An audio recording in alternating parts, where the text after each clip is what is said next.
एक मिनट।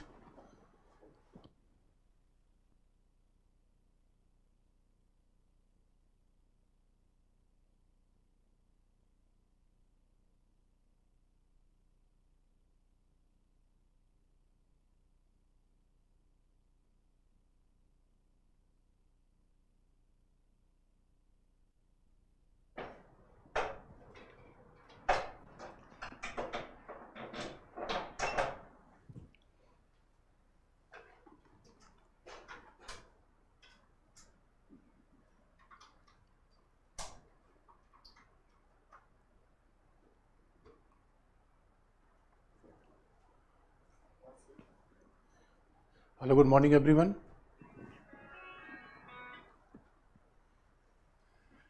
आज हम देखेंगे राष्ट्रपति की आपातकालीन शक्तियाँ।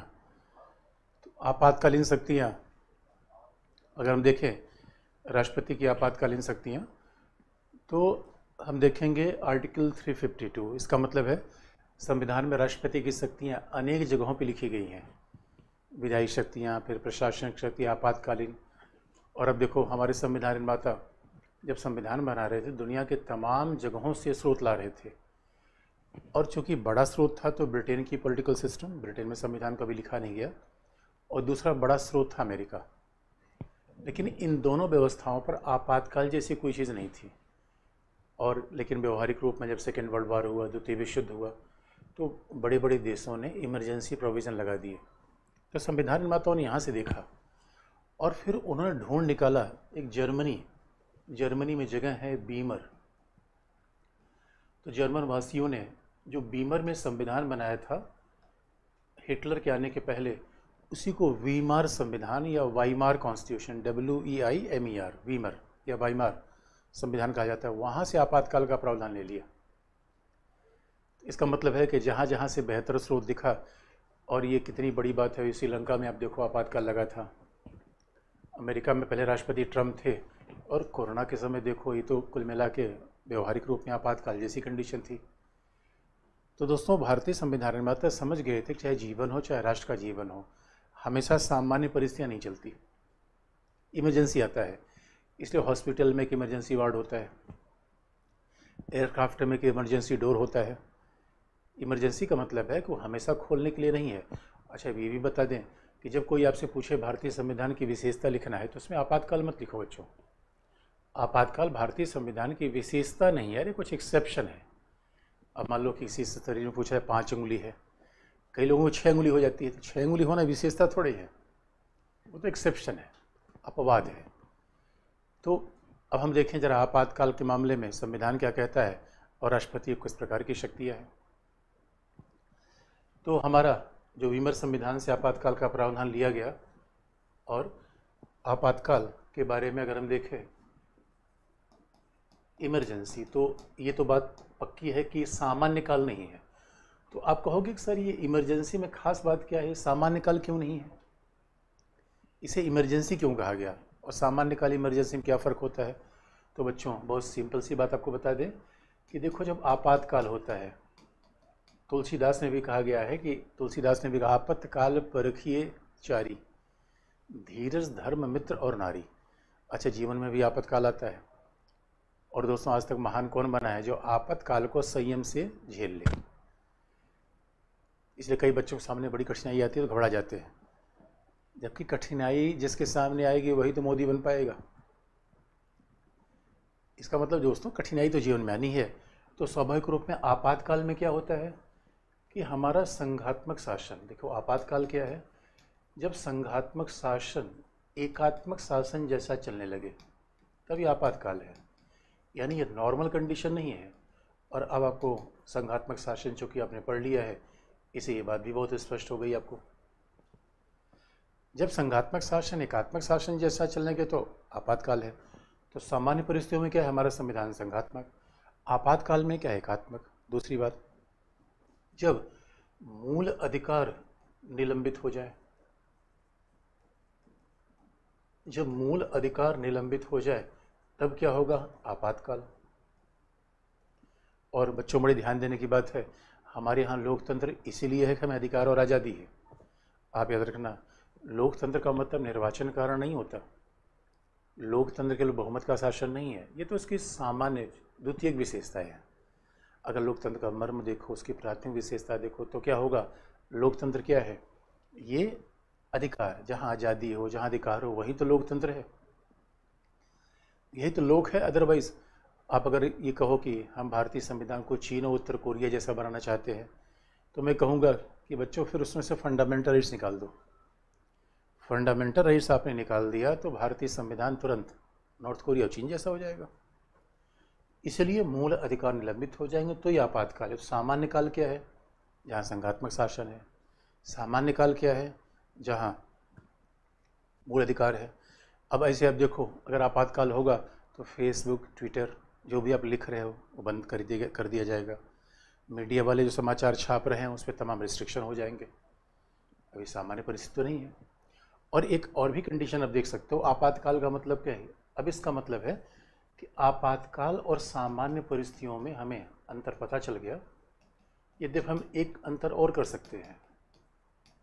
तो सामान्य परिस्थितियाँ क्या है? जहाँ हमारा शासन अपने मूल स्वरूप में रहे, संघात्मक रूप में रहे। सामान्य परिस्थितियाँ क्या है? जहाँ नागरिकों को अभिव्यक्ति की आज़ादी मिलती रहे, ये मूल अधिकार मिलता रहे, सामान्य परिस्थितियाँ हैं। और एक बात और भी ध्यान देने की है, कई बार संभव है कि आपातकाल में, आपातकाल का मतलब है जहाँ व्यक्ति की वेतन भत्ते भी कम हो जाए। और आप ये बात जानते हो, अगर वेतन भत्ता कम हो गया तो व्यक्ति के वेतन भत्ते भी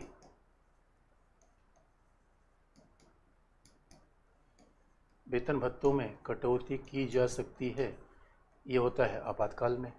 सामान्य काल में क्या होता है? व्यक्ति को वेतन भत्ते प्राप्त होते रहते हैं। भाई वेतन भत्तों में कटौती नहीं होती, वेतन भत्ते प्राप्त होते हैं। तो ये है आपातकाल और सामान्य परिस्थितियों में बेसिक डिफरेंस। आपातकाल और सामान्य परिस्थितियों में, तो आपातकाल मतलब है कुछ असामान्य। तो मान लो कि हमारे घर में कई बार कोई बीमार हो गया, गंभीर बीमारी का शिकार हो गया, आपातकाल है। कई बार ऐसी त्रासदी आ गई, प्राकृतिक आपदा आ गई, तो इमरजेंसी कंडीशन है। तो व्यक्ति के जीवन, राष्ट्र के जीवन, दोनों में आता है। इसे भारतीय संविधान निर्माताओं ने सोचा क्यों नहीं इमरजेंसी के किट भी हम रख दें संविधान में। क्योंकि आप याद रखो, इमरजेंसी किट होना चाहिए। कभी अगर ऐसे संकट में फंस गए तो हम कैसे उसको रिप्लेस कर लेंगे? बुद्धिमान आदमी तो ऐसे ही करता है। इसे हर कार में एक स्टेपनी होती है। अब ये इसका मन का ये नहीं कार के पहिया पंचर करते रहो। मतलब अगर कार का पहिया पंचर हो जाए तो हमारे पास विकल्प तो होना चाहिए। अब जरा आप कहोगे सर ये देखो थोड़ा, अब राष्ट्रपति की बात कैसे आएगी? तब हम यहाँ पे आपातकाल की बात जब आती है तो संविधान के जब अनुच्छेद 352 संयोग की बात है कि अनुच्छेद 352 और 360 में आपातकाल शब्दों का प्रयोग आता है। अनुच्छेद 356 में आपातकाल शब्द का प्रयोग नहीं आता। यानी अगर आपातकाल की बात कर रहे हो तो अनुच्छेद 352 में ये राष्ट्रीय आपातकाल हो जाएगा।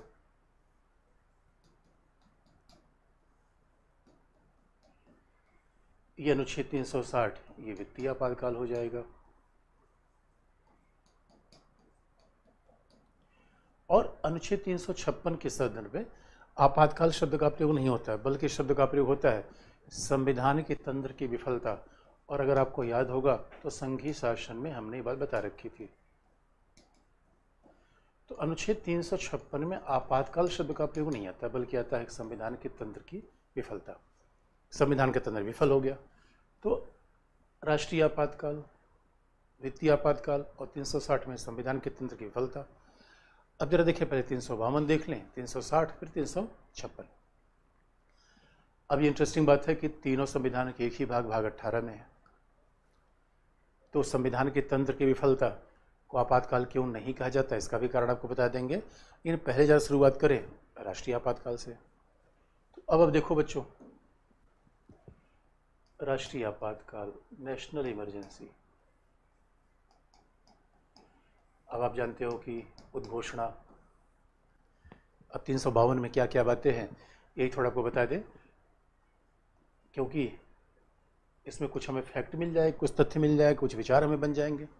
क्योंकि आप जान लो, जब मेंस में सवाल पूछा तो विचार क्या भविष्य में आपातकाल की दुरुपयोग संभव है, तब आप थोड़ा विश्लेषण की बात करो।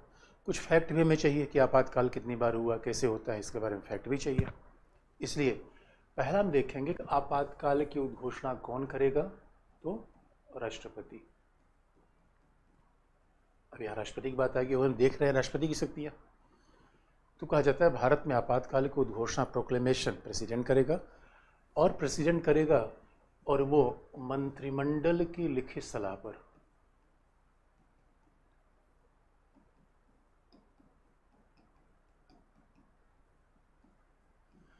अगर आपको याद होगा दोस्तों, तो हमने जब मंत्रिपरिषद मंत्रिमंडल के बीच अंतर बताने का प्रयास किया था, बड़ी इंटरेस्टिंग बात है, हमारे यहाँ बस एक जगह लिख दिया गया है आर्टिकल 74 क्लॉज 1 में कि राष्ट्रपति को सलाह और सहायता देने के लिए एक मंत्रिपरिषद होगी और राष्ट्रपति उसकी सलाह सहायता से काम करेगा। बस एक जगह लिखा गया है। तो जब अध्यादेश जारी करेगा तो इसका मतलब मंत्रिपरिषद की सलाह, क्षमादान देगा तो मंत्रिपरिषद की सलाह। तो इसमें फिर लॉजिकल सवाल हो जाता है कि सर फिर तो इसीलिए तो राष्ट्रपति संवैधानिक प्रधान है, यानी काम तो सब राष्ट्रपति के हाथ से हो रहा है, काम करने वाला कोई और है, सिंहासन पर कोई और बैठा है, शासन कोई और कर रहा है। इसलिए राष्ट्रपति मंत्रिमंडल की लिखित सलाह पर राष्ट्रीय आपातकाल लगाएगा। मंत्रिमंडल शब्द का प्रयोग एकमात्र और एक पहला प्रयोग 352 में है। इसके अलावा जहां भी आप देखोगे संविधान में लिखा गया मंत्रिपरिषद और मंत्रिमंडल की लिखित सलाह पे। भाई हमारा संविधान तो ऐसा नहीं कहता कि मंत्रिपरिषद लिखित सलाह देगी। और ये परिवर्तन इसलिए हुआ कि बच्चों, अगर आपको कहानी याद होगा तो जनता पार्टी सरकार 1977 में आई थी और अनुच्छेद 352 का जो मूल स्वरूप था, उसका मूल स्वरूप में बहुत बड़ा चेंज आया है। अगर आप ये बात पूछी जाए कि संविधान में कौन सा एक अनुच्छेद है, इसकी व्याख्या उच्चतम न्यायालय में सबसे ज़्यादा बार की है, तो आर्टिकल 21 सबसे विस्तार किया है। और किस संविधान का मिसयूज सबसे ज़्यादा हुआ है, तो आर्टिकल 356। और आपसे पूछा जाए कि संविधान के संशोधन के द्वारा किस आर्टिकल के शेप को बहुत बदला गया है, 352। तो यहाँ बड़ा शेप बदला गया है। और ये शेप बदला क्यों गया है, तो शेप बदला इसलिए गया है क्योंकि ये जो मंत्रिमंडल की लिखित सलाह वाला शब्द है, ये 44वें संविधान संशोधन 1978 से बदला गया। ये 44वें संविधान संशोधन 1978 से बदला गया। इसके पहले तो केवल ये था कि भाई राष्ट्रपति उद्घोषणा करेगा, उसमें मंत्री पर ऑटोमेटिक तक मंत्रिपरिषद की सलाह ही बनेगी, उद्घोषणा करेगा। और ये घटना क्यों आई थी, क्योंकि आपको याद दिला दें, जब राष्ट्रपति ने इमरजेंसी लगाया था और हमारे यहाँ राष्ट्रपति के द्वारा अभी 3 राष्ट्रीय आपातकाल लगाए गए हैं। अभी तक 3 आपातकाल का प्रयोग किया जा चुका है। पहला भारत चीन युद्ध के समय 1962 में, और जो लगाया गया है बाह्य आक्रमण के आधार पर। दूसरा आपातकाल था 1971, फिर से पाकिस्तान ने हमारे ऊपर आक्रमण किया था। और दोस्तों ये तो बात है कि जब 2 देश लड़ते हैं तो ये कहना का बड़ा कठिन है किसने किस पे हमला किया। हम मानते हैं कि पाकिस्तान ने हमारे ऊपर हमला किया। तो 1971 में हमला किया गया और फिर यहाँ पे क्या दिखाया गया, बाह्य आक्रमण के आधार पे। तो दूसरी इमरजेंसी में लगा दी। अब दूसरी इमरजेंसी लगा, यहाँ तक मामला बिल्कुल जेन्युइन था। ये 2 ऐसे इमरजेंसी के प्रयोग थे जो हमने आवश्यक परिस्थितियों में किए थे। क्योंकि दोस्तों जब देश पे खतरा हो और ये परिवार के ऊपर किसी का हमला हो जाए तो परिवार में फिर ये थोड़ी कहोगे कि विचार की स्वतंत्रता, तब तो हाँ पहले उस हमले को तोड़ना पर्पज़ है। अब भाई कोई आपातकाल कंडीशन आ जाए और घर में आप म्यूजिक बजा रहे हो तो ऐसा तो नहीं होगा। इसलिए आप देखोगे ये 2 आपातकाल लगे तो हमें कोई समस्या नहीं थी। समस्या तीसरे आपातकाल से आई। भारत में जो 2 राष्ट्रीय आपातकाल लगा, बहुत ही वास्तविक कंडीशन थी। देश अभी जब ये बाहरी आक्रमण हो गया हमारे ऊपर, तो उस समय हम ये तो नहीं कहेंगे मैं देश के खिलाफ बोलूँगा, जो मर्जी वो कहूँगा, तो भाई देश की सेनाओं से लेकर मनोबल सबका टूटता है, सबकी समस्या आ जाएगी। इसलिए तय किया गया कि विवाद कहाँ से आया, जून यानी जो जून 1975 में आपातकाल लगाया गया, वो पहला आपातकाल था जो आंतरिक अशांति के आधार पर लगाया गया। Internal disturbances. जो 1975 का आपातकाल था वो आंतरिक अशांति के आधार पर लगाया गया। अब इसी आधार पे विवाद पैदा हो गया कि भाई आंतरिक अशांति के आधार पर लगाया गया, और संयोग की बात है उस समय 1971 वाला आपातकाल जारी था। अब ये भी बड़ा विवाद का विषय आ गया कि जब एक आपातकाल बना हुआ था तो अचानक दूसरा समानांतर आपातकाल लगा देने की आवश्यकता क्या पड़ गई, और फिर दो दो आपातकाल लगाया कैसे जा सकता है। ये सारे प्रश्न का उत्तर हमें चाहिए। लेकिन जून 1975, वो खासतौर पे वो वर्ष 75 दोस्तों, जिस समय हमारे यहाँ शोले मूवी रिलीज़ हुई थी, ब्लॉकबस्टर हिट मूवी थी 75। और 75 में अब पूरी, यानी जब पूरा गर्मी का तापमान बढ़ रहा था तो हमारे यहाँ राजनीतिक तापमान भी बढ़ गया, पॉलिटिकल टेम्परेचर बढ़ गया, और जून 1975 में ये आपातकाल की घोषणा हो गई। और इसी बात के कारण आप जानते हो कि इंदिरा गांधी जब 71 में सत्ता में आई थी, देवी के रूप में थी, दुर्गा के रूप में थी, ऐसा लगा इंदिरा गांधी ने चामुंडा है। लेकिन जब आपातकाल उन्होंने लगा दिया तो बहुत अलोकप्रिय हो गई। और अब हम ये तो नहीं कहेंगे दोस्तों पूरी आपातकाल कहानी बड़ी विशद है, और ये तो नहीं कह सकते कि इंदिरा गांधी एकमात्र उसके लिए उत्तरदायी थी। हाँ, इंदिरा गांधी ने थोड़ा गड़बड़ काम किया था, हम ये कह सकते हैं। भाई देखो, जो दोस्तों जो सत्ता में होता है दोस्त उसी को सबसे ज़्यादा होता है, जो पावर में होगा दोस्त उसी को ज़्यादा होगा। तो ऐसा नहीं था कि केवल इंदिरा गांधी इसके लिए मात्र उत्तरदायी थी। पूरी घटनाक्रम ऐसे हुआ क्योंकि तीसरा ही सबसे बड़ा विवादास्पद था आपातकाल। और घटनाक्रम ये था दोस्तों, तीसरा आपातकाल लगा क्यों? मामला गुजरात से आगे बढ़ा। आप जानते हो कि हमारे यहाँ अब इंदिरा गांधी समाजवादी अपने आप कहती थी, लेकिन ये भी इससे सही बात है, समाजवाद के नाम पर क्या होता है कि मुफ्त में चीज़ों को दो। अब मुफ्त में चीज़ों को दोगे तो अर्थव्यवस्था खराब होगी। तो उस समय कांग्रेस की गुजरात सरकार थी चिमन भाई पटेल के नेतृत्व में, और चिमन भाई पटेल ने क्या किया, कैंटीन, जो बच्चों के कैंटीन होते हैं हॉस्टल, उसकी फीस थोड़ी बढ़ा दी। और अभी विपक्ष को मुद्दा मिल गया। विपक्ष ने कहा भैया इंदिरा गांधी समाजवादी बनती हैं, यहाँ बच्चों की फीस बढ़ा रही हैं। और तब से अब देखो दोस्तों, एक बड़ा इंटरेस्टिंग बात हुई, तब से पॉलिटिक्स हमारे यहाँ विश्वविद्यालय कैंपस में आ गई। अब इसका देश को इतना फायदा हुआ है तो विवाद का विषय है, लेकिन शिक्षण संस्थाओं को जबरदस्त नुकसान हुआ है तो प्रमाण है। तो अब नारा हो गया चिम्मन चोर, चिम्मन चोर, इसका मतलब चिमन भाई पटेल चोर है, नारा दे दिया गया। अब ये चिम्मन चोर का मूवमेंट चला गया बिहार में। बिहार में जयप्रकाश नारायण बड़े कद्दावर नेता, नेहरू के दोस्त थे, इंदिरा गांधी से बड़े सीनियर थे, वो इंदिरा गांधी को तो इंदू कहा करते थे। अब ये मामला चलाया बिहार में, और बिहार में जयप्रकाश नारायण के नेतृत्व में पूरा आंदोलन आगे बढ़ने लगा। कि जयप्रकाश नारायण से पूछा कि बाबा क्या करना चाहते हो? उनका, मैं गांधी बाबा कैसे से हूँ, और बताओ भारत में आज़ादी आ गई, हमें तो संपूर्ण क्रांति चाहिए, यानी हमें पूरी व्यवस्था का बदलाव चाहिए। और उसके बाद बड़ा आंदोलन खड़ा हो गया। इसी बीच में एक और घटना आ गई। अब यहाँ तक देखिए क्रम, कहीं न कहीं विपक्षी दलों ने आगे बढ़ाया। उसी बीच में घटना आ गई कि 1975 में इलाहाबाद हाई कोर्ट ने इंदिरा गांधी के रायबरेली के लोकसभा चुनाव को रद्द कर दिया। और ये भी बड़ी ऐतिहासिक घटना थी। उसके वकील थे शांति भूषण, उसके वकील थे शांति भूषण, जो उसी के बाद की जनता पार्टी सरकार में विधि मंत्री बनाए गए। तो कई केस लैंडमार्क होते हैं, जगमोहन लाल सिन्हा और वो इलाहाबाद हाई कोर्ट, जहाँ इंदिरा गांधी के दादा पिता सब ने प्रैक्टिस की थी, उस इलाहाबाद हाई कोर्ट ने इंदिरा गांधी के चुनाव को रद्द कर दिया। अब भूचाल मच गया, प्रधानमंत्री का चुनाव रद्द हो जाए दोस्तों, कितनी बड़ी बात है। अब उसके बाद यहीं से, अब देखिए यहाँ मामला क्या था, इसके बाद अगर इंदिरा गांधी त्यागपत्र दे देती, 71 में चुनाव जीती थी, 75 5 साल होने को था, तो अगर वो त्यागपत्र दे देती तो मसला खत्म हो जाता। लेकिन इंदिरा गांधी ने त्यागपत्र देने के बजाय आपातकाल लगा दिया, और आपातकाल लगा दिया, यहीं से सारा बवाल शुरू हुआ। इसलिए आप देखोगे कि अब भाई सीधी सी बात है, 62-71 का आपातकाल क्यों लगाया? क्योंकि देश खतरे में था। और इस घटनाक्रम को देखने से ऐसा लगता है कि 75 का आपातकाल इसलिए लगाया गया कि इंदिरा गांधी की सत्ता खतरे में थी, तो इसलिए तो हमारा संविधान आपातकाल की बात नहीं करता। तो अब बात को और थोड़ा और आगे बढ़ा दो तो आप कह सकते हो सर ये तो संविधान का दुरुपयोग था, लोकतंत्र की हत्या थी। आप ध्यान से इस बात को सुनने की आवश्यकता है कि भाई आपातकाल राष्ट्र की सुरक्षा के खिलाफ लगा सकते हो। यहाँ तो पता चला कि इंदिरा गांधी का चुनाव रद्द हो गया, और कोई भी व्यक्ति, दोस्तों हमने तो यही पढ़ा है, व्यक्ति चाहे वो प्रधानमंत्री हो क्यों ना हो, संविधान विधि से ऊपर नहीं है। संविधान विधि ऊपर है, उसके बाद प्रधानमंत्री आता है। तो यहाँ इंदिरा गांधी का दोष था, लेकिन उसके पहले जो आंदोलन हुआ, रामलीला मैदान में रैली हुई, और जयप्रकाश नारायण ने तो यहाँ तक कह दिया कि हमारे यहाँ देश के सैनिकों को, पुलिस बल के लोगों को सरकार की आज्ञा मानने की बिल्कुल आवश्यकता नहीं है। तो ये विपक्ष की गलती थी। अरे भाई, हमारा लोकतंत्र भी बच्चा था दोस्तों, 25 साल हुए थे, इतना बड़ा उठापटक।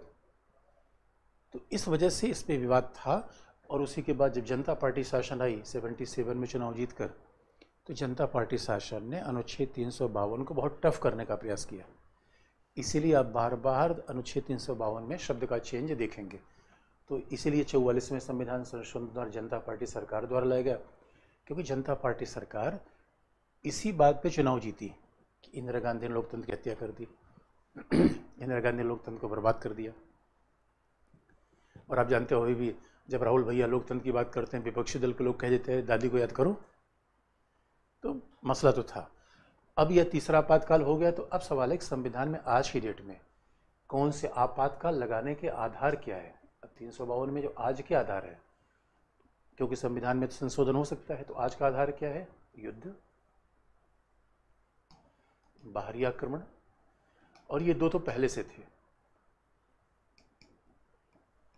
ये तो बाहरी आक्रमण। और तीसरा सशस्त्र विद्रोह। अब आंतरिक अशांति शब्द हटाकर शब्द का प्रयोग कर दिया आर्म्ड रेबेलियन, सशस्त्र विद्रोह। अब ये तीन आधार हो गए, आंतरिक अशांति शब्द हट गया, और ये फिर 44वां संविधान संशोधन आया। इसे बार बार आप देखेंगे कि 44वां संविधान संशोधन आपको बार बार दिखेगा, क्योंकि जनता पार्टी सरकार ने कहा भविष्य में इसका मिसयूज न किया जाए। इसलिए कहा भी जाता है कि आंतरिक अशांति का मतलब है, पहले लोग कहा करते थे, अभी भी कई लोग कहते हैं कि हमारे यहाँ आपातकाल दो प्रकार का है, बाहरी एक आंतरिक। तो बाहरी आपातकाल का मतलब है जब आपातकाल युद्ध और बाहरी आक्रमण के आधार पर लगे तो बाहरी, और जब सशस्त्र विद्रोह के आधार पर लग जाए तो आंतरिक। लेकिन ये बात तो आप जानते हो। आप पूछोगे सही सशस्त्र विद्रोह क्या है? अच्छा, युद्ध तो अच्छा हकीकत की बात है ना, हमारा संविधान युद्ध की परिभाषा करता है, क्योंकि 352 में लिखा गया है यदि ऐसी परिस्थितियाँ आ जाए जहाँ युद्ध हो जाए, बाहरी खतरा हो जाए जिससे राष्ट्र की सुरक्षा खतरे में हो या खतरा प्रतीत भी होता हो, बात ध्यान रखने की है। यानी एक्चुअल वार हो जाए, एक्चुअल में वार होने के बाद आपातकाल लगेगा, जरूरी नहीं है वार होने की आहट भी होनी चाहिए। अगर आहट भी हो रही तो भी आपातकाल लगाया सकता है, एक्चुअल अकरेंस जरूरी नहीं है। इसलिए जो बात आपको ध्यान देने की है कि ये बात संविधान 352 में लिखी गई है कि यदि राष्ट्र की सुरक्षा पर खतरा हो, और वो किन कारण से, युद्ध बाहरी आक्रमण से हो, राष्ट्र की सुरक्षा पर खतरा हो जो युद्ध, बाह्य आक्रमण या सशस्त्र विद्रोह के आधार पर हो। यदि राष्ट्र की सुरक्षा खतरे में है जो युद्ध, बाह्य आक्रमण और सशस्त्र विद्रोह के आधार पे हो, और अगर इनके आधार पे हो या यदि इनके आधार पर हो, युद्ध, बाहरी आक्रमण और सशस्त्र विद्रोह के आधार पर ऐसा हो जाए या होने की आशंका हो, यानी एक्चुअल में वार न हुआ हो, बल्कि युद्ध होने की आशंका हो, तो इस पे भी आपातकाल लगाया जा सकता है। क्योंकि ये प्रेसिडेंट का व्यक्तिगत, क्योंकि लिखा है प्रेसिडेंट सेटिस्फाइड, राष्ट्रपति को लगता है। भाई लगने में तो कई बार छिपकली से भी डर लग सकता है, लगने का लग सकता है कि हाँ जा रहा हूँ, पता नहीं। कई लोग तो कोरोना शुरू नहीं हुआ मास्क पहन के घूमने लगते थे, लगता था ऐसा। तो जहाँ सेटिस्फेक्शन की बात होती है लगता है। अच्छा, सेटिस्फाई बड़ा सब्जेक्टिव शब्द है। पार्टी में गए, जबरदस्त रसगुल्ला खा लिया, उसके बाद किसी ने पूछा कैसा था, मैं कह रहा ऐसे ही था। तो अभी सब्जेक्टिव सेटिस्फेक्शन है। तो आशंका के आधार पर भी आपातकाल लगाया जा सकता है। और दूसरी बात है, आप कहोगे सर ये बताओ, मान लो अरुणाचल पे हमला हो गया, पूरे देश में आपातकाल लगा दिया जाए? जरूरी नहीं है। यानी पूरे भारत में या किसी क्षेत्र में भी आपातकाल लगाया जा सकता है। किसी क्षेत्र की सुरक्षा खतरे में हो तो भी आपातकाल लगाया जा सकता है। पूरे भारत की सुरक्षा खतरे में हो तो ही आपातकाल लगाया जाए, ऐसा जरूरी नहीं है। क्षेत्र विशेष में आपातकाल लगाया जा सकता है, क्षेत्रीय सुरक्षा के खतरे में होने का कारण लगाया जा सकता है, क्योंकि अगर लद्दाख की ऊपर हमला है तो फिर तमिलनाडु में आपातकाल लगाने का क्या मतलब है। तो ये आर्टिकल 352 कह रहा है कि आपातकाल का बेस क्या होगा। 3 हो गया, युद्ध, बाहरी आक्रमण और सशस्त्र विद्रोह। पहले आंतरिक अशांत था, ये बात स्पष्ट हो गई। आंतरिक अशांत को चेंज कर दिया गया 44th अमेंडमेंट से, अब सशस्त्र विद्रोह हो गया। राष्ट्रपति इसकी घोषणा करेगा, लिखित सलाह पे होगा। ये इतनी बात तो स्पष्ट हो गई। अब सवाल कुछ और है कि 2 आपातकाल क्यों लगाया गया और आपातकाल कैसे आगे बढ़ेगा, समय सीमा कितनी होगी, ये भी तो हम देख लें।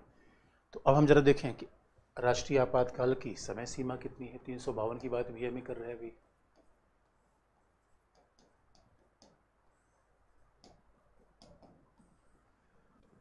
तो राष्ट्रीय आपातकाल कितने साल तक चलेगा, क्या कोई ऊपरी समय सीमा है। तो ये कह दिया गया कि राष्ट्रीय आपातकाल की कोई अधिकतम समय सीमा नहीं है। भाई आपातकाल की परिस्थितियां कब तक ठीक हों, तो यहाँ पे समय सीमा, यानी संविधान कह रहा है 352 में कोई अधिकतम समय सीमा नहीं है। इसका मतलब 2 साल चलेगा, 3 साल चलेगा, 4 साल चलेगा, ये परिस्थितियां तय करेगी। तो आप कहोगे सर ये बताओ, ये तो राष्ट्रपति मंत्रिमंडल की सलाह से और लंबा भी खींच सकता है, तो इसमें थोड़े रिस्ट्रिक्शन लगा दिए गए, और वो लगाया गया 44वें संविधान संशोधन के बाद। तो अब कहा है कि ठीक है, कोई अधिकतम समय सीमा तो नहीं है, लेकिन कैसे कार्यपालिका पर संसद का नियंत्रण हो। इसलिए देखोगे दोस्तों, हमारे संसदीय शासन में संसद का कार्यपालिका पर नियंत्रण हर जगह है। हमारे संसदीय शासन में संसद का कार्यपालिका पर नियंत्रण हर जगह है। कैसे, तो आप देखोगे कोई अधिकतम समय सीमा तो नहीं है, लेकिन इस आपातकाल पर संसद का नियंत्रण कैसे हो।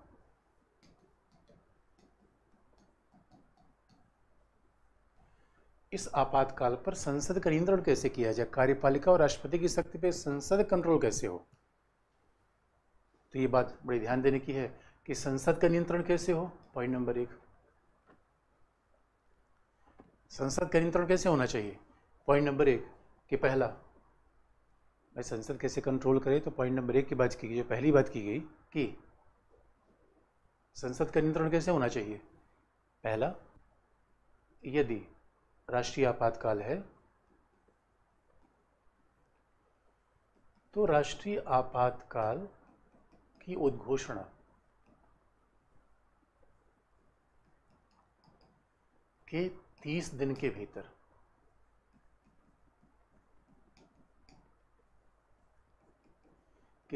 भीतर दोनों सदन, लोकसभा और राज्यसभा, दोनों सदन इसका अनुमोदन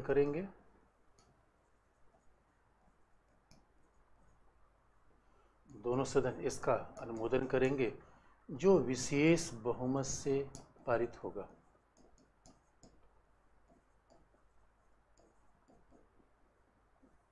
बात ध्यान रखने की है,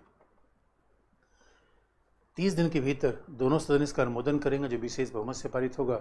और बच्चों ये भी याद दिला दें, ये भी प्रावधान 44वें संविधान संशोधन से जोड़ा गया, इसके पहले नहीं था। इसका मतलब है यही तो है संसद का नियंत्रण। भाई राष्ट्रपति ठीक है आपातकाल जारी कर दे, तो ये 44वें संविधान संशोधन द्वारा बताया गया कि विशेष बहुमत से सदन का अनुमोदन चाहिए। और दोस्तों है विशेष बहुमत 30 दिन के भीतर। अगर ये विशेष बहुमत से अनुमोदन हो गया तो फिर राष्ट्रीय आपातकाल 6 महीने तक के लागू होगा। इसे राष्ट्रीय आपातकाल की अधिकतम समय सीमा नहीं होगी, लेकिन बढ़ाया कैसे जाएगा, 6 महीने के लिए। ये 6 महीने वाला प्रावधान 44वें संविधान संशोधन जोड़ा गया। ये विशेष बहुमत वाला प्रावधान 44वें संविधान संशोधन जोड़ा गया। और अब देख लोगे, इसका विशेष बहुमत का मतलब है सदन की कुल सदस्य संख्या का बहुमत।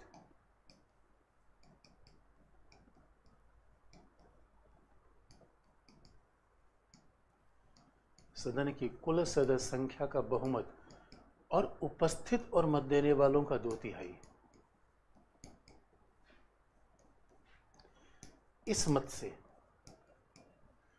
उपस्थित और मत देने वालों के 2/3 मत से पारित किया जाएगा प्रस्ताव। सोचो कितना कठिन बहुमत है। तो 44वें संविधान संशोधन के द्वारा इसलिए पता कर दिया गया, अगर कल के लिए कार्यपालिका ने मिसयूज भी कर दिया तो संसद ही अनुमोदन नहीं करेगी। और 30 दिन के भीतर दोनों सदनों ने अनुमोदन कर दिया। तो आप पूछोगे सर 6 महीने किससे होगा, उद्घोषणा से या अनुमोदन की तिथि से? उत्तर है दोस्तों अनुमोदन की तिथि से। अनुमोदन की तिथि से इसकी अवधि कितनी होगी? 30 दिन की, सॉरी 6 महीने की। तो मान लो कि राष्ट्रीय आपातकाल लग गया और 30 दिन के भीतर का मतलब 21वें दिन दोनों सदन ने अनुमोदन कर दिया विशेष बहुमत से। तो 21वें यानी 21 दिन को भी 6 महीने में लिया जाएगा या 21वें दिन से 6 महीने शुरू होगा? उत्तर है पहले 20 दिन को 6 महीने में शामिल नहीं किया जाएगा, 21वें दिन से 6 महीना शुरू होगा। और फिर 6 महीने के बाद फिर अनुमोदन चाहिए और यही विशेष बहुमत चाहिए। इसका मतलब दोस्तों आज की डेट में बड़ा मुश्किल है ये। तो 44वें संविधान संशोधन से फिर से इसे थोड़ा कठोर बनाया गया है जिससे इसका मिसयूज रोका जा सके, पहली बात। और हमारे संविधान निर्माता दोस्तों थोड़ा सा ज़्यादा ही सतर्क हो गए थे। ये संविधान बड़ा मतलब हमारे संविधान निर्माता एक एक बारीक बातों का भी उल्लेख कर देना चाहते थे। क्यों? अब मान लो जो उन्होंने एक भी कल्पना कर ली कि मान लो कि आपातकाल घोषणा हुई, अब दोनों सदन का अनुमोदन करना है। लेकिन मान लो आपातकाल की घोषणा हो गई और घोषणा करते ही लोकसभा विघटित हो गई, अब क्या किया जाए? ऐसी भी कल्पना कर ली उन्होंने। तो आप समझ सकते हो कितनी बारीक बातों का ध्यान रखा। भैया आपने उद्घोषणा की और उसी समय लोकसभा विघटित हो गई। यद्यपि आज तक ऐसा कहीं हुआ नहीं है। अगर ऐसा हो गया तो क्या होगा? तो फिर ही कहा गया कि भाई लोकसभा अगर विघटित है तो लोकसभा से अनुमोदन हो ही नहीं सकता। लेकिन इसी यही राज्यसभा की उपयोगिता है परमानेंट हाउस की। तो क्या होगा अगर लोकसभा विघटित है तो 30 दिन के भीतर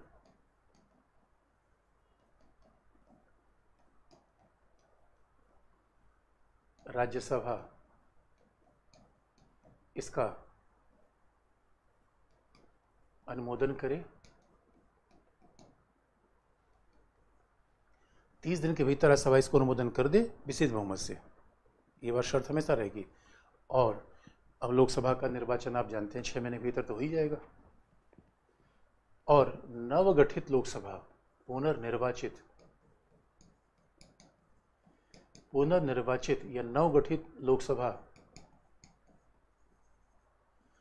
अपनी बैठक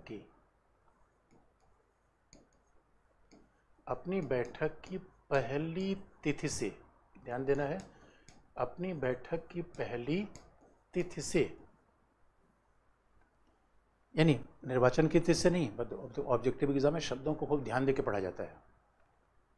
अपने बैठक की पहली तिथि से नहीं बल्कि निर्वाचित होने की तिथि से नहीं, शपथ लेने की तिथि से नहीं, बल्कि अपनी बैठक की पहली तिथि से विशेष बहुमत से।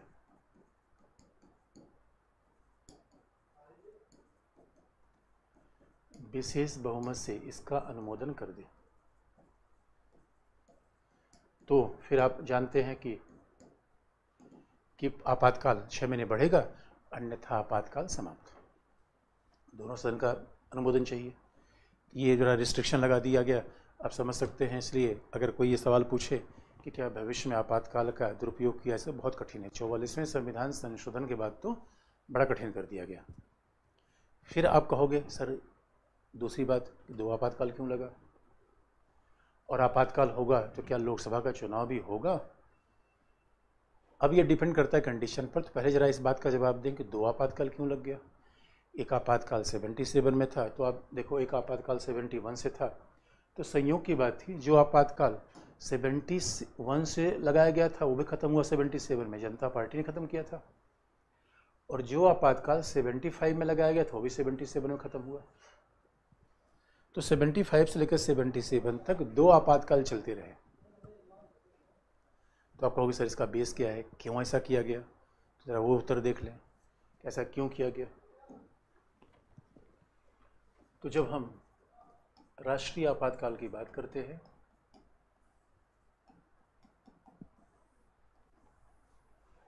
तो स्वाभाविक रूप में हमारे यहाँ जब राष्ट्रीय आपातकाल लगता है तो यहाँ थोड़ा सा आप जानते हैं राष्ट्रीय आपातकाल लगेगा तो उन्हें पहले बता दिया, मूल अधिकार समाप्त होगा। तो जरा देखिए मूल अधिकार पर क्या प्रभाव पड़ेगा। जब राष्ट्रीय आपातकाल लगेगा तो मूल अधिकार पर इसका कैसा प्रभाव होगा। मूल अधिकार प्रभाव कैसा होगा। और वास्तविकता है कि जब राष्ट्रीय आपातकाल लगेगा तो पहली बात है, अगर राष्ट्रीय आपातकाल युद्ध या बाह्य आक्रमण के आधार पर लग रहा है,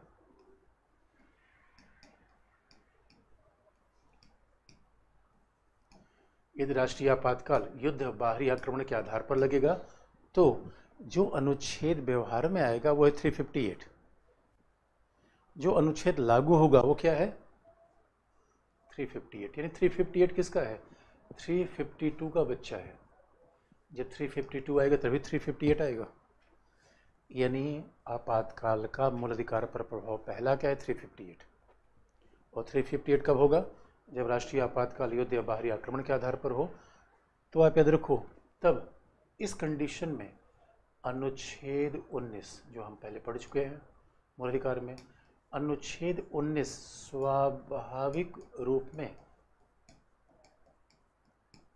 और तत्काल, स्वाभाविक रूप में और तत्काल निलंबित हो जाएगा।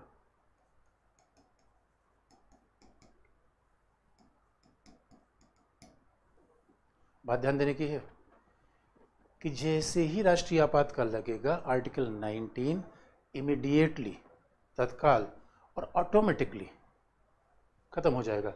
इसका मतलब है कि अनुच्छेद 19 को आप खत्म करने के लिए कोई ऐसी सूचना जारी करने की आवश्यकता नहीं है। जैसे राष्ट्रीय आपातकाल की घोषणा हुई आर्टिकल 19 खल्लास। भाई बादल हुआ तो सूरज अपने आप ढक जाएगा, तो उसको अलग से ढकने की जरूरत थोड़ी पड़ती है, ढक ही जाएगा। इसका मतलब है कि बाल कटवा रहे हैं तो बाल नीचे ही तो गिरेगा। एक घटना का परिणाम दूसरा स्वाभाविक होता है, बाल कटवा रहे हैं तो बाल को नीचे गिराने की जरूरत थोड़ी पड़ती है। इसलिए आर्टिकल 19 स्वाभाविक रूप में तत्काल रूप में निलंबित हो जाएगा, ऐसा पहली 358 का प्रभाव है।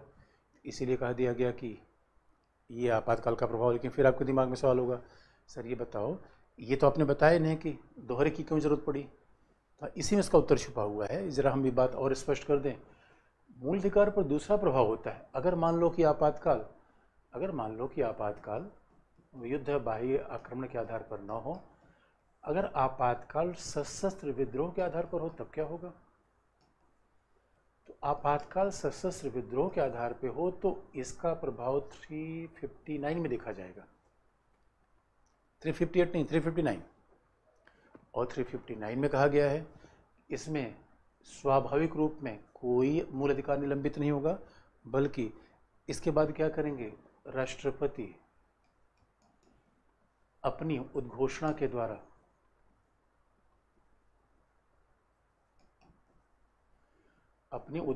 द्वारा यह निर्धारित करेंगे कि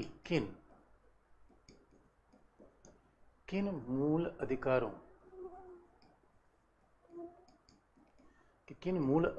का क्रियान्वयन निलंबित किया जाए, इन्फोर्समेंट।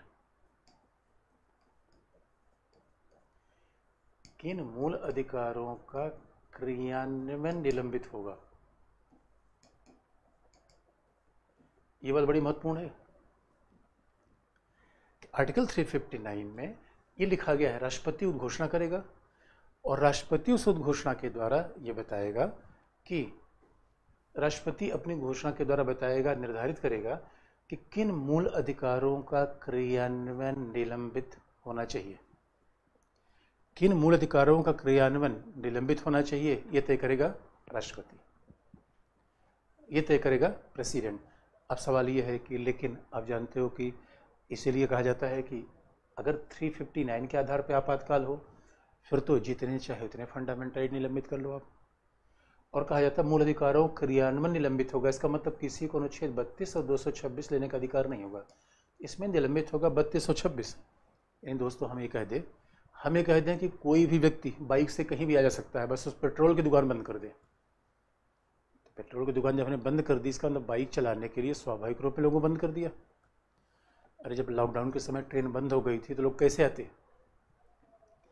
इसलिए 32 जो हम पढ़ चुके हैं, 226, ये दोनों एक दूसरे के पूरक हैं। यानी 226 में ना आप उच्च न्यायालय जा सकते हैं, ना आप उच्चतम न्यायालय जा सकते हैं। मूल अधिकार की रक्षा के लिए दोनों ही न्यायालय ही तो हैं।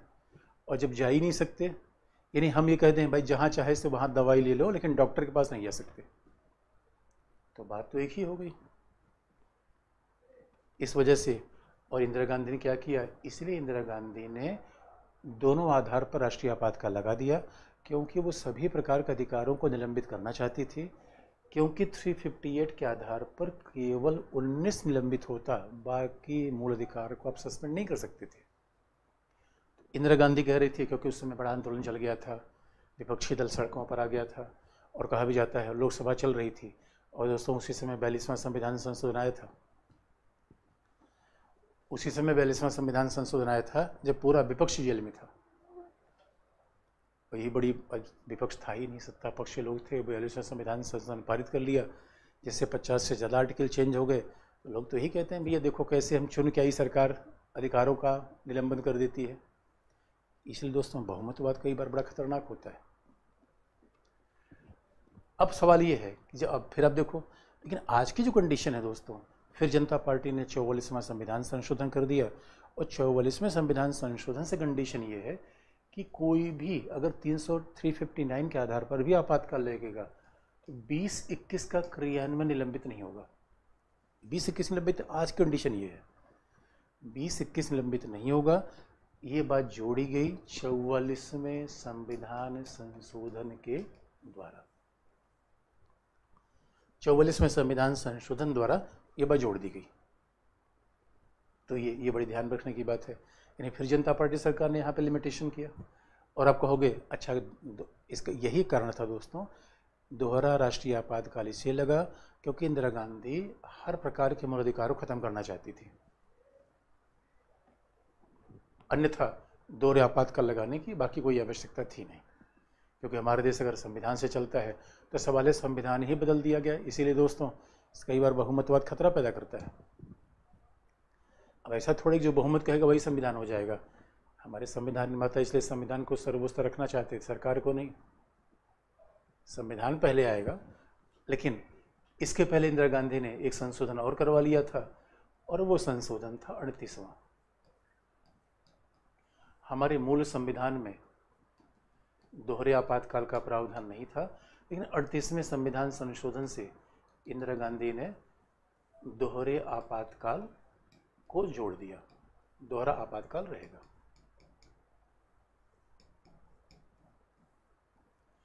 दोहरा आपातकाल बना रहेगा, ऐसा उन्होंने जोड़ दिया था 38वें से। तो 38वें से पहले जोड़ा, फिर उसके बाद 1975 में दोनों चीज़ें 75 में हुई। उसके बाद दूसरा आपातकाल लगा दिया। और आप ये भी आपको याद दिला दें, जब राष्ट्रीय, तो ये तो उत्तर मिल गया ये दोहरा क्यों लगाया गया। और ये भी आपको बता दें कि जब भी राष्ट्रीय आपातकाल लगता है बच्चों, जब भी राष्ट्रीय आपातकाल का प्रयोग किया जाता है, ये ध्यान में रखने की बात है कि राष्ट्रीय आपातकाल का प्रयोग होगा तो क्या लोकसभा की कार्यवाही बढ़ सकती है, तो क्या लोकसभा का कार्यकाल बढ़ सकता है क्या। तो लोकसभा का कार्यकाल 1 वर्ष में 1 बार के लिए बढ़ाया जा सकता है। लोकसभा कार्यकाल 1 बार में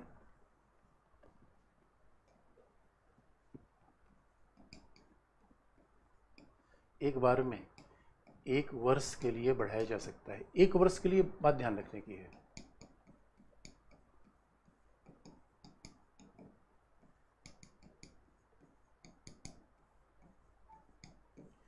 एक बार में 1 वर्ष के लिए बढ़ाया जा सकता है। इसका मतलब है, बात ध्यान रखने की है, आपातकाल की अवधि को एक बार में 6 महीने के लिए बढ़ाई जाएगी। नहीं, आपातकाल रहेगा नहीं रहेगा, उसकी अवधि 6 महीने के लिए बढ़ाई जाएगी। लेकिन लोकसभा की अवधि एक बार में 1 वर्ष के लिए बढ़ा दी जाएगी। अब इसका मतलब ये है कि आप फिर पूछोगे कि सर राष्ट्रीय आपातकाल में इसका मतलब चुनाव नहीं होगा। तो ये जो लोकसभा की अवधि बढ़ाई जाएगी, संसद बढ़ाएगी। अब सवाल है कि अगर संसद बढ़ा रही लोकसभा की अवधि तो इसका मतलब चुनाव नहीं होगा। तो दोस्तों देखो, निर्वाचन करना हमारे यहाँ निर्वाचन आयोग का काम है, और हकीकत की बात है कि 1967 में, आपको फिर यहाँ बात याद दिला दे, तो ये बात आपको ध्यान में रखने की है कि जब लोकसभा यानी आपातकाल लगता है तो आपातकाल की अवधि 6 महीने बढ़ती है।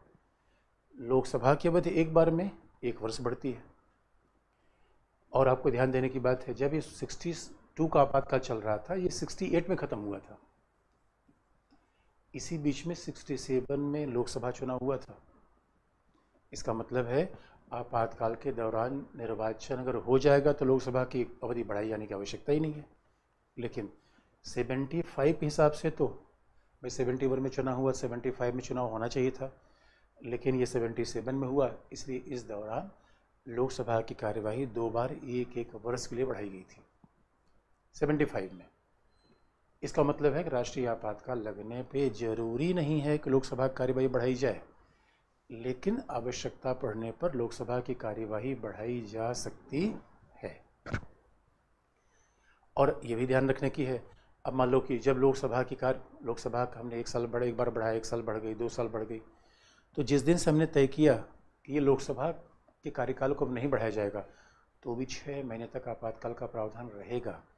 6 महीने तक वो चीज़ें, क्योंकि 6 महीने हम ग्रेस पीरियड लेके चलते हैं भाई, चुनाव कराने के लिए, अगली सरकार आने के, लोकसभा के लिए कम से कम 6 महीने चाहिए, तो 6 महीने इसलिए हम लिख देते हैं। तो शायद अब यहाँ से आपको बेसिक फैक्ट पता चल गए होंगे कि आपातकाल दोहरा क्यों लगाया गया, आपातकाल कैसे बढ़ाया जाएगा, लोकसभा की कंडीशन क्या होगी, तो लोकसभा विघटित होगा, विघटित नहीं होगा, तो यहाँ पे तो बात स्पष्ट हो गई। अब जरा दूसरी बात देखें कि आपातकाल अगर है तो संघ राज्य पर क्या फ़र्क पड़ेगा। अगर आपातकाल है तो इसका संघ और राज्य के संबंध पर क्या फ़र्क पड़ेगा, मूल अधिकार पे क्या फ़र्क पड़ेगा, उन्हें बता दिया। आपातकाल का संघ राज्य पे क्या फ़र्क पड़ेगा, ज़रा ये भी देख लिया जाए।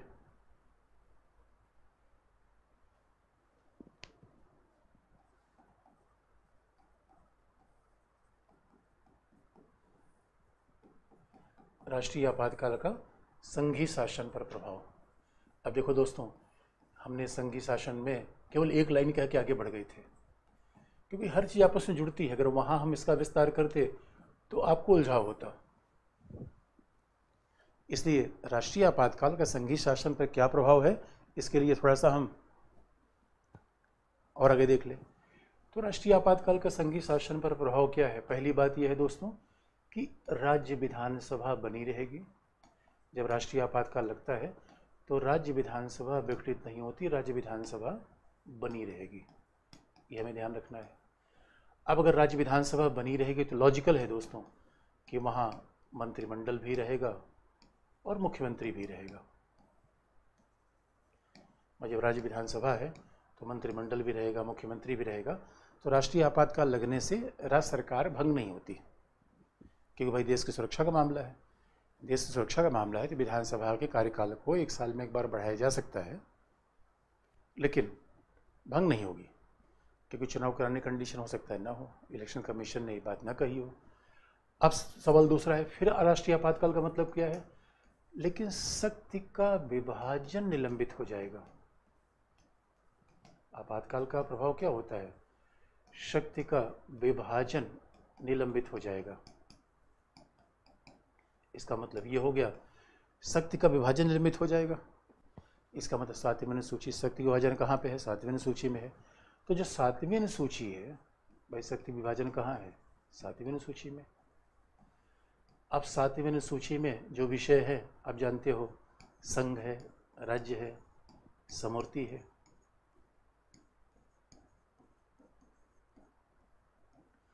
सातवीं अनुसूची में संघ विषय है, राज्य विषय है, समूर्ति है, यही 3 विषय है।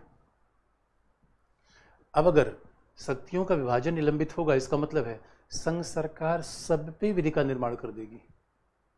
यानी संघ सरकार राज्य भी विषय पर विधि का निर्माण कर देगी, समूर्ति पे तो करती ही है, संघ पे कर देगी। शक्ति का विभाजन निलंबित, बहुत ध्यान देने की बात है दोस्तों। इसका मतलब है वैसे तो संघ मुख्यमंत्री क्या होता है, उसके बाद तो मोदी जी दीदी को ठास देंगे, दीदी की बराबरी की शक्ति नहीं रह जाएगी। यानी राज्य के मामले में भी संघ विधि का निर्माण कर देगी, राज्य विषयों पर संघ अध्यादेश जारी कर देगा, राष्ट्रपति अध्यादेश जारी कर देगा, तो शक्ति का बंटवारा निलंबित।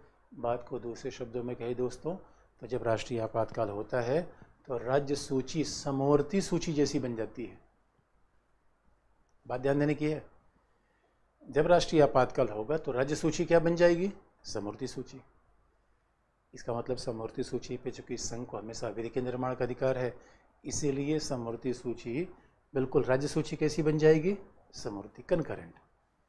इसका मतलब है, बात को दूसरे शब्दों में कहा जाए तो आपातकाल में संघात्मक शासन एकात्मक रूप में काम करने लगेगा। इसका सीधा सा मतलब है कि फिर संसद राज्य सूची के विषय पर विधि का निर्माण कर सकती है।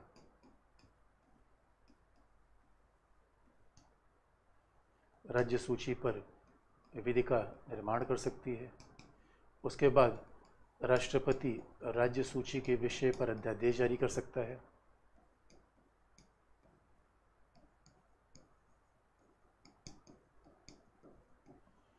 के विषय पर अध्यादेश जारी कर सकता है। और दोस्तों, ये बात तो जानते हो कि फिर तो राष्ट्रपति किसी विषय को, राज्य के विधि के किसी विषय को राज्यपाल के माध्यम से आरक्षित करवा सकता है। तो पूरी की पूरी शक्ति ही राष्ट्रपति के पास आ जाएगी। तो संघीय शासन एकात्मक रूप में काम करने लगेगा। इसलिए आलोचक कई बार कहते हैं, यार भारत का संविधान संघ तो आधा संघवाद है। ये कौन संघवाद है भैया? ये कौन संघवाद है? ये तो आधा संघवाद है। लेकिन अब जरा अगली बात देखो, तो आप कहोगे सर ये बताओ कि क्या राष्ट्रीय आपातकाल के समय राष्ट्रीय आपातकाल को समाप्त करने का भी कोई प्रावधान है? राष्ट्रीय आपातकाल समाप्त कैसे किया जाए? क्या संविधान इसकी बात करता है? तो दोस्तों आप याद रखो, राष्ट्रीय आपातकाल को समाप्त कैसे किया जा सकता है? भाई, एक तो लोकसभा अनुमोदन न करे तो समाप्त हो जाएगा, लेकिन राष्ट्रपति इसे समाप्त कर सकता है। कभी भी राष्ट्रपति इसे समाप्त कर सकता है, पहली बात। दूसरा, 44वें संविधान संशोधन से फिर एक बात कही गई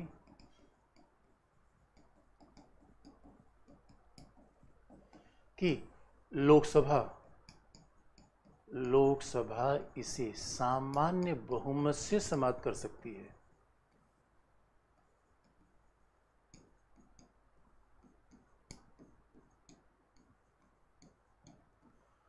लोकसभा इसे सामान्य बहुमत से समाप्त कर सकती है। बात ध्यान रखने की है। इसे लोकसभा बिल्कुल सिंपल मेजॉरिटी से समाप्त कर सकती है। इसका मतलब है, बहुत ध्यान रखने की, अगर आपातकाल की कार्यवाही बढ़ाना है, अवधि बढ़ाना है, तो विशेष बहुमत चाहिए। और अब सिंपल बहुमत का मतलब जितने सदस्य उपस्थित हैं उसके आधे से ज़्यादा। हाँ, अगर लोकसभा बैठक में है तो कोई भी, यानी इसके लिए क्या होगा कि लोकसभा की, बात ध्यान रखने की, आपातकाल को ख़त्म करने की शक्ति राज्यसभा को नहीं है, केवल लोकसभा को है। हाँ, ये बात अलग है कि राज्यसभा अनुमोदन न करे ख़त्म हो जाएगा, लेकिन ख़त्म करने के प्रस्ताव लाने की शक्ति लोकसभा के पास केवल है। और अब लोकसभा इसे सामान्य, बात ध्यान रखना, सामान्य बहुमत से समाप्त कर सकती है, जबकि बढ़ाने के लिए विशेष बहुमत चाहिए। और यही प्रावधान किया गया 44वें संविधान संशोधन द्वारा। अन्यथा 44वें के पहले केवल ये था कि राष्ट्रपति से समाप्त करेगा, लोकसभा को समाप्त करने की शक्ति नहीं थी। अब इसे लोकसभा को समाप्त कर दी गई। अगर लोकसभा सत्र में नहीं है तो इसके लिए क्या होगा? लोकसभा के 1/10 सदस्य 14 दिन पूर्व की नोटिस, 14 दिन पूर्व की नोटिस राष्ट्रपति को दे सकते हैं। इसके लिए लोकसभा के 1/10 सदस्य 14 दिन पूर्व की नोटिस राष्ट्रपति को देंगे और यह समाप्त हो जाएगा। और यह समाप्त हो जाएगा, ऐसा राष्ट्रीय आपातकाल का संघीय शासन पर प्रभाव है। ऐसा राष्ट्रीय आपातकाल का संघीय शासन पर प्रभाव है। और कैसे इसे समाप्त किया जाएगा, ये बात हो गई। लेकिन आप जानते हो दोस्तों, इसी समय 44वां संविधान संशोधन आया। यही राष्ट्रीय आपातकाल था जब 44वां संविधान संशोधन है, और संविधान को बिल्कुल इधर से उधर इंदिरा गांधी ने कर दिया। तो आप जानते हो कि अगर पूछा जाए कि क्या भविष्य में राष्ट्रीय आपातकाल का दुरुपयोग हो सकता है दोस्तों, तो नहीं। संसद, आप जानते हो, संसद से विशेष बहुमत चाहिए आगे बढ़ाने के लिए, इसलिए। और दूसरा, आप देखो कि उच्चतम न्यायालय ने कह दिया 44वें संविधान संशोधन से ये भी हो गया कि राष्ट्रीय आपातकाल न्यायिक का न्यायिक पुनरावलोकन होगा। बात ध्यान रख रही है दोस्तों। अगर राष्ट्रीय आपातकाल गलत आधारों पर लगाया गया तो न्यायपालिका इसे रद्द कर देगी। तो अगर कोई पूछा जाए क्या राष्ट्रीय आपातकाल का भविष्य में दुरुपयोग हो सकता है, क्या भविष्य में राष्ट्रीय आपातकाल का दुरुपयोग हो सकता है, तो दोस्तों इस पे बड़े सारे प्रतिबंध आ गए। कैसे नहीं हो सकता? क्योंकि पहला, अब संसद का विशेष बहुमत चाहिए और लोकसभा भी इसे खत्म कर सकती है। दूसरी बात, दूसरा क्या है, क्यों भविष्य में दुरुपयोग नहीं हो सकता? राष्ट्रीय आपातकाल 352 भी न्यायिक पुनरावलोकन के अधीन है, इसका जुडिशियल रिव्यू होगा। अब तो न्यायपालिका बाकायदा देखे कि गलत है सही है, जुडिशियल रिव्यू के भी अधीन रहेगा, दूसरी बात भी रहेगी। और तीसरा भविष्य में दुरुपयोग कैसे नहीं होगा? संसद का विशेष बहुमत चाहिए, न्यायिक पुनरावलोकन के अधीन है, और आप याद रखो राजनीतिक भय हो गया है। राजनीतिक भय क्यों? इंदिरा गांधी ने एक बार उसका मिसयूज किया, दोबारा चुनाव हार गई। तो आने वाली कोई भी सरकार, और आज भी कांग्रेस के लिए गले की हड्डी बनती है, जब भी कोई मसला कांग्रेस सामने आएगा तुरंत लोग कह देंगे भैया देखो इंदिरा गांधी ने मिसयूज कर दिया था। इसलिए राजनीतिक रूप में ये सदैव राजनीतिक दलों को भयभीत करता है कि अगर इसका कभी प्रयोग करेंगे तो सत्ता गई। यानी खास तौर पे इसके खिलाफ जनमत इकट्ठा हो जाता है। और आप जानते हो लोकतंत्र में सबसे बड़ी ताकत किसके पास है? न्यायालय के पास नहीं है, जनमत के पास है। जस्टिस चंद्रचूड़ से भी बड़ा न्यायालय आम जनता का है, जो चुनाव के समय दिखता है। तो ये खास बात हो गई। और इसी राष्ट्रीय आपातकाल के समय 44वां संविधान संशोधन आया था। इसी राष्ट्रीय आपातकाल के समय 44वां संविधान संशोधन आया था, 44वां इसके बाद आया था। 42वां संविधान संशोधन आया था, जिससे संविधान को इधर सुधर कर दिया गया था। दोस्तों कोई पार्ट ऑफ संविधान का देखो, प्रस्तावना, मूल अधिकार, निदेशक तत्व, न्यायालय,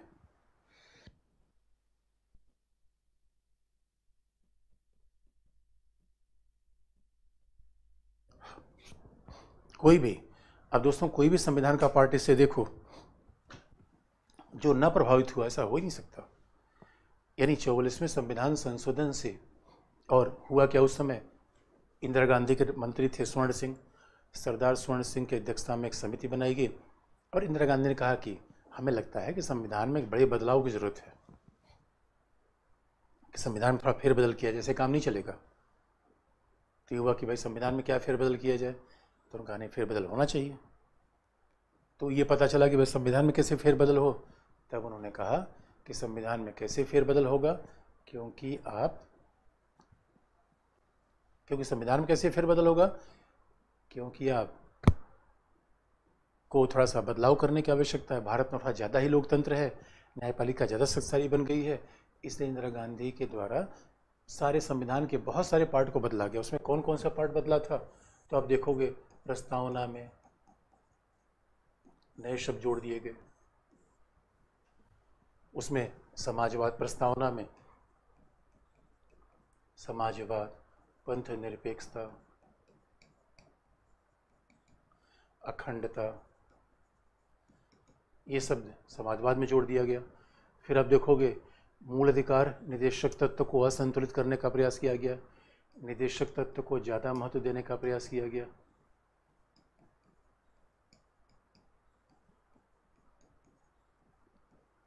और मूल कर्तव्य का नया अध्याय आ गया, मूल कर्तव्य का एक नया संविधान में भाग ही आ गया। फिर आप देखोगे अनुच्छेद 368 में खंड 4 और 5 जोड़ दिया गया, जिसको आगे हम कहीं ना कहीं इसका उल्लेख भी करेंगे आधारभूत ढांचे में। खंड 4 और 5 जोड़ दिया गया। इसी से 42वें संविधान से अनुच्छेद 323A आ गया, जिसके द्वारा अधिकरणों का प्रावधान किया गया। 323A और 323B आया गया, जिसको हम न्यायपालिका में थोड़ा देखें, अधिकरणों का प्रावधान कर दिया गया। तो दोस्तों इतना ही नहीं, और ये कह दिया गया कि अध्यादेश का न्यायिक पुनरावलोकन नहीं होगा। और इतना ही नहीं, बल्कि आगे तो यहाँ तक कह दिया गया कि अब उच्च न्यायालय संसद की विधियों को नहीं देखेगा और उच्चतम न्यायालय राज्य की विधियों की अवलोकन नहीं करेगा, पुनरावलोकन नहीं करेगा। बल्कि ये मुद्दा हम न्यायपालिका में देखते हैं। इस संविधान में एक बड़ा ज़बरदस्त चेंज किया गया दोस्तों, लेकिन संयोग की बात रही कि जनता पार्टी सरकार आ गई और न्यायालय आ गया, और न्यायालय की सक्रियता से जनता पार्टी सरकार के कारण ये सारे जो संविधान के दुरुपयोग हुए थे उसे रोक दिया गया। आज के इतना ही दोस्तों, बाकी इसी बात को अब आपातकाल का अगला स्वरूप है वित्तीय आपातकाल, उसे हम बताएंगे कल। आज के लिए इतना ही।